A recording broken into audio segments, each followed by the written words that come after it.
Sur 24, les 24 sont présents. La D3, sur 38, les 38 sont présents. Et les groupements d'intérêt, 5 sur 5, comme on dit, 5 sur 5. Alors, je suis heureux pourquoi? Parce que nous sommes dans une ville mythique, Yamoussoukro. Nous sommes dans la ville qui a vu naître le père fondateur de la Côte d'Ivoire, Houphouët-Boigny. Je ne dirais pas paix à son âme parce que Houphouët, pour moi, vivra éternellement. Parce qu'il nous a inculqué des valeurs. C'était un homme de paix et de dialogue. Et je souhaite qu'aujourd'hui, l'esprit et l'âme de Houphouët-Boigny pèsent sur cette assemblée pour que nous sortions d'ici avec des résolutions qui vont permettre à notre football d'aller de l'avant. Pourquoi je suis heureux? Parce que là, c'est la tribune qui nous est offerte. C'est la tribune que nous-mêmes nous sommes offertes pour parler de nos problèmes, pour parler de nos différends, pour parler de nos projets. On ne pouvait pas avoir une meilleure occasion. Et pour cela, permettez-moi de saluer surtout la présence de notre aîné, le président Roger Ounien, qui est là pour la première fois depuis que je suis président de la fédération.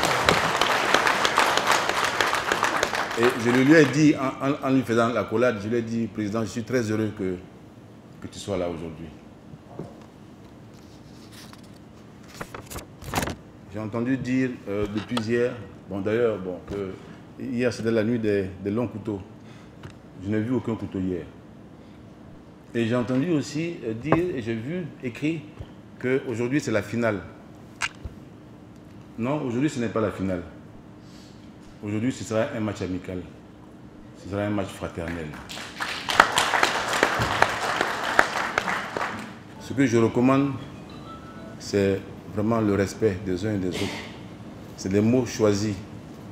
Désarmez vos pistolets, désarmez vos langues. Parlons-nous sincèrement. Et nous sommes dans une période sacrée, période sainte. Le mois dernier, c'était le carême des chrétiens, des catholiques. Et là, nous sommes dans le mois du carême des musulmans. 2 mois de suite. Nous sommes dans une période de sacrifice où nous devons tout accepter. Nous devons tout pardonner pour aller de l'avant. Nous devons mettre derrière tous les problèmes de personnes. Le football n'a pas besoin de ça. Les personnes qui doivent se battre au niveau du football, c'est sur le terrain pour gagner le match. Mais nous sommes là, nous devons réfléchir à trouver les voies et moyens pour que notre football se développe, pour que la famille du football se retrouve.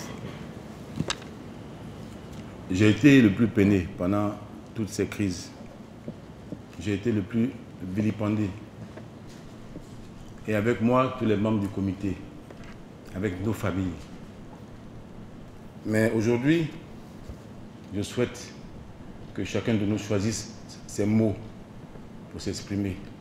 Choisisse ses mots pour toucher le cœur des uns et des autres. Dans la vie, je ne veux pas vous l'apprendre, mais c'est souvent bien de le dire.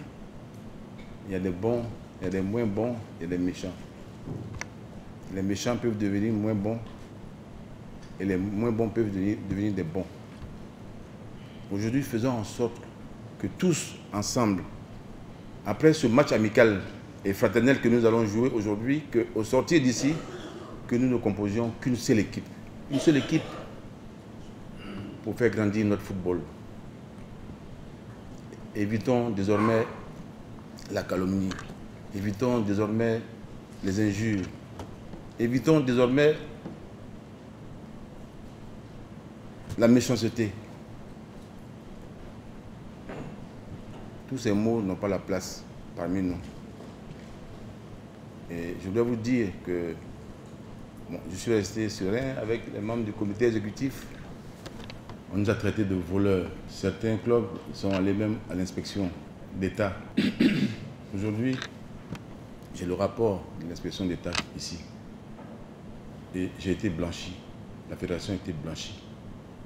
Nous devons aujourd'hui surmonter tout ce que nous avons vécu comme frustration. Parce que nous sommes tous là aujourd'hui, tous réunis. Il n'y aura pas d'intermédiaire. On ne dira pas Sidi a dit ça, Roger a dit ça. Non, on est tous là aujourd'hui. Et c'est le mois du carême jeudi. Et nous devons pardonner tout ce qu'il y a eu comme écart. Nous sommes tous des hommes. Et moi, personnellement, je suis le premier à demander pardon à tout le monde. Il faut demander pardon, c'est vrai, mais il faut l'accepter aussi. Et moi, j'accepte le pardon de tout le monde. Et on ne peut pas venir à une assemblée, on ne peut pas venir aujourd'hui faire le bilan, parler du projet,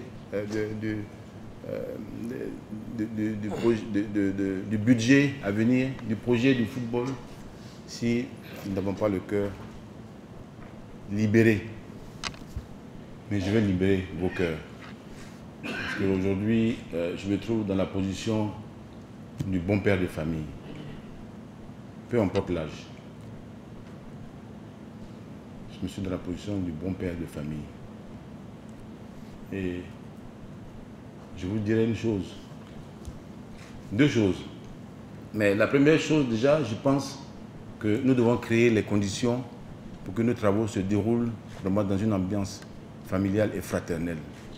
Vous voyez, j'ai aperçu M. Konechek dans la salle. Il n'a pas sa place ici, mais c'est pas. Tu peux rester. Tu peux rester. Et on nous a dit il va y avoir de la provocation, il va y avoir de la bagarre. On voit ceci. Il n'y aura rien du tout. Parce que aujourd'hui, comme je dis, s'il y a la bagarre dans cette salle, le football est foutu. Il n'y aura pas la bagarre. Nous sommes tous là pour travailler dans cet intérêt-là, le développement du football. Et en plus, d'être dans un mois sacré, un mois de sacrifice, Dieu nous a permis d'être qualifiés pour la CAN.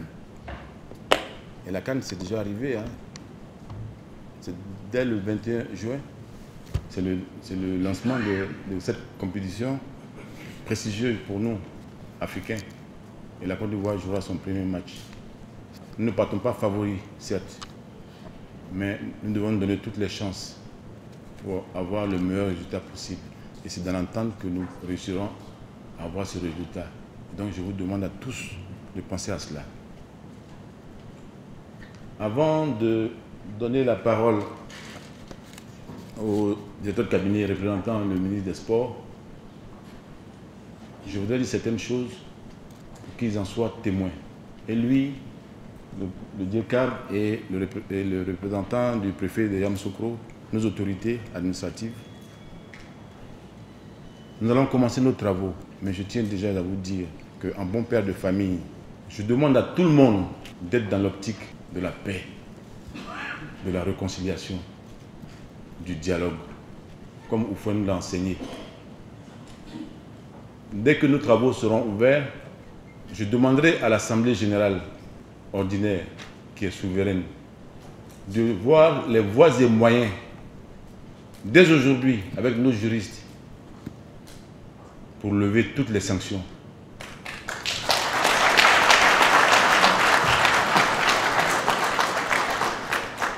Nous devons faire les choses ici selon nos textes. Pas qu'il y ait demain à redire, ça a été fait, ça n'a pas été fait selon les textes, mais nos juristes sont là. Maître Roger Ognien est là. Tous les grands juristes dans le football, vous êtes là vous-même. Et vous allez nous dire, on va tous décider aujourd'hui quelles sont les voies et moyens pour lever toutes les sanctions. On va commencer par notre frère Konechek Oumar. Maintenant, je pense que tu peux rester dans la salle.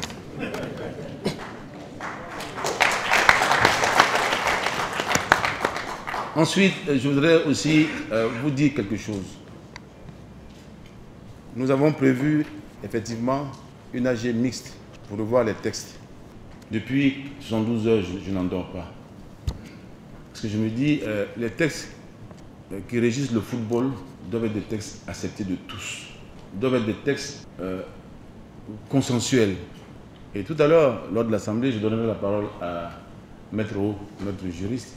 Mais je vais vous dire dès à présent que nous allons vous demander de reporter.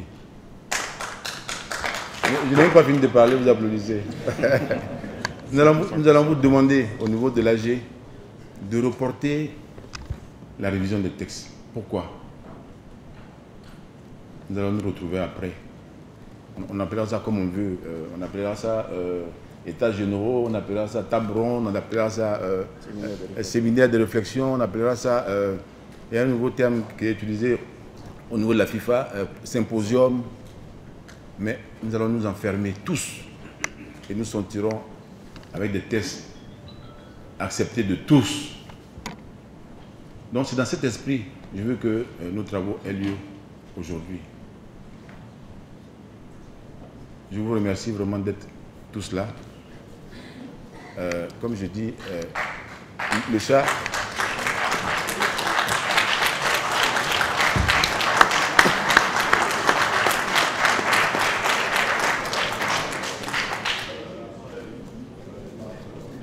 Et au-delà de cela,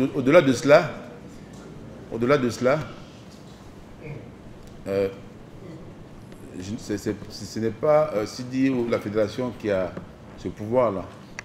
Mais nous allons demander à tous nos frères, les présidents qui ont porté plainte pour fraude ou malversation contre d'autres personnes, nous allons leur demander de retirer ces plaintes aussi, pour que, au niveau de la famille, on arrive, comme aujourd'hui, à laver notre linge sale en famille. Je vous remercie de m'avoir soutenu jusque-là. Pour ceux qui l'ont fait jour et nuit, pour ceux aussi qui l'ont fait en prière, et pour ceux qui sont toujours à mes côtés, les membres du comité exécutif, mes aînés, mes doyens, Didier Benjamin, qui ne cesse de me calmer, c'est son rôle. Fekese qui n'est pas là, mon frère de tous les jours, mon moi. Et je dis mon moi, mais il peut aussi dire que je suis son lui. Parce qu'il faut qu'il y ait aussi la confiance dans tout ce que nous faisons. Faites-nous confiance. Nous ne sommes pas là pour diviser, nous ne sommes pas là pour faire des palabres. Tout le monde dit que Sidi aime les palabres. Non, Sidi n'aime pas les palabres. Et c'est pour cela que, dès à présent, devant toute la nation, je prends toute la nation ivoirienne à témoin. Pour dire que ma tête peut ne pas plaire. Ma façon d'agir peut ne pas plaire. Je peux aussi poser des actes qui peuvent déranger. Je ne suis qu'un humain. Je présente mes excuses à tous ceux que j'ai pu toucher. Et je dis, ce que nous avons entendu du président facilite ma mission. En effet, il m'a demandé de vous saluer, de vous remercier, pour remercier d'abord Monsieur le Président pour l'honneur qu'il lui a fait de lui demander de venir présider cette Assemblée générale. Ensuite, saluer, féliciter et encourager les acteurs du football que vous êtes pour l'œuvre que vous accomplissez en termes d'encadrement de nos jeunes, mais surtout cette année, alors que la saison avait commencé avec des remous, vous avez accepté de démarrer cette saison et de conduire le processus jusqu'à ce que les activités majeures de cette saison, à savoir le championnat et la Coupe nationale, arrivent à terme. C'est preuve que vous avez fait des sacrifices, chacun à son niveau, pour qu'on puisse y arriver, et je voudrais saluer ces efforts que vous avez faits. Je voudrais remercier aussi tous ceux qui ont fait le déplacement ici. Et là, le président vient de faire le point. Vous êtes tous venus. Nous sommes à 100% de représentation. C'est l'expression de l'intérêt que nous portons à cette activité commune qui nous réunit, qui est le sport, mais particulièrement le football pour nous qui sommes dans cette salle. Tout le monde a conscience de l'intérêt du football pour les Ivoiriens, pour les Africains en général, mais pour les Ivoiriens en particulier. Quand on pense à quelques moments où nos équipes, que ce soit au niveau des clubs, que ce soit au niveau de l'équipe nationale, ont eu des résultats positifs, quand on pense à la liesse populaire que cela dégage, nous comprenons la responsabilité qui est la nôtre de conduire cette activité au plus haut niveau. Les souvenirs que nous avons de ces moments doivent nous responsabiliser un peu plus, doivent nous amener à prendre conscience que les Ivoiriens nous regardent et que les Ivoiriens fondent beaucoup d'espoir sur nous. C'est pour ça que vous qui êtes les principaux animateurs, les acteurs terrain, Monsieur le ministre m'a demandé de vous dire qu'ils fondent beaucoup d'espoir sur vous. Vous avez entre vos mains un facteur essentiel de réconciliation, de cohésion sociale. Nous avons vu au plus dur moment de la crise ivoirienne, s'il y avait une activité pour laquelle on n'avait pas besoin de faire une promotion pour que les Ivoiriens se sentent unis, c'était bien le sport en général et particulièrement le football. Je voudrais pour mémoire citer le premier ballon d'or de Didier Drogba. Quand il est revenu de Madagascar, alors qu'il n'avait que 48 heures à passer en Côte d'Ivoire, il a dit au palais présidentiel, « Je vais présenter mon ballon d'or de l'autre côté, alors que la Côte d'Ivoire était coupée en deux, de l'autre côté, parce que là-bas aussi, ce sont les Ivoiriens. » Pour les administratifs que nous sommes, c'était un casse-tête, parce qu'il fallait organiser cette mission. Nous avons tous vu. Nous sommes partis. Les journalistes sont partis. La population est partie. On l'a accueilli.